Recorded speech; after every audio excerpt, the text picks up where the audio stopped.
يعني ايه اس فيلا؟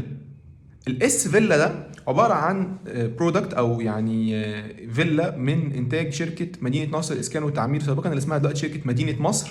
والاس فيلا ده كلمه اس احنا عارفين حرف الاس بيكون عباره عن زي دوران كده. فالاس ده هو اللي جه منه الاكسبريشن بتاع الاس فيلا.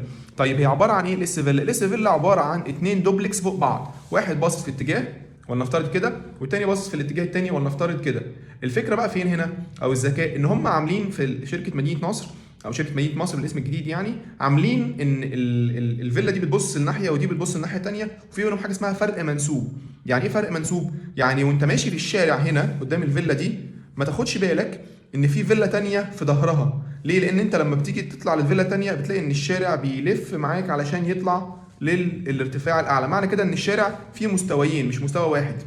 والاس فيلا دي بتكون عباره عن المبنى اللي بيمسك بين المستويين دول. فبيبقى عند الشارع اللي تحت اللي هو المنخفض بيبقى فيه فيلا باصه كده وملهاش واجهه في الظهر، والفيلا اللي فوق بتكون باصه للناحيه الثانيه وملهاش برضو واجهه في الظهر او مجرد شباك بسيط بس كده. فالفيلا اللي بتكون اللي هي بنسميها الاس فيلا، اللي هي بتكون الجاردن اللي موجوده تحت الجاردن او المنخفض اللي بنسميها مثلا بنسميها ايه، فدي بيكون معاها جاردن ومعهاش روف.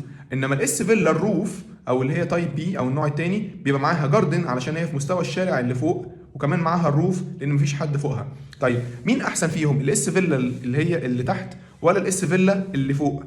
طبعا هو الاس فيلا اللي فوق بتكون احسن من اللي تحت. ليه؟ اولا علشان مفيش حد فوقك، ثاني حاجه علشان انت معاك جاردن ومعاك روف، الحاجه الثالثه ان غالبا بتكون المساحه بتاعتها اكبر من الاس فيلا اللي تحت.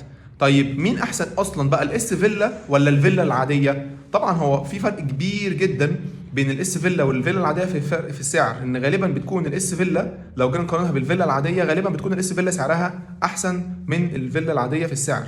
وبالنسبه للمساحه فطبعا هنا بتختلف بقى، ممكن تكون مساحه اكبر او اقل حسب مساحه الفيلا اللي بنقارن بيها.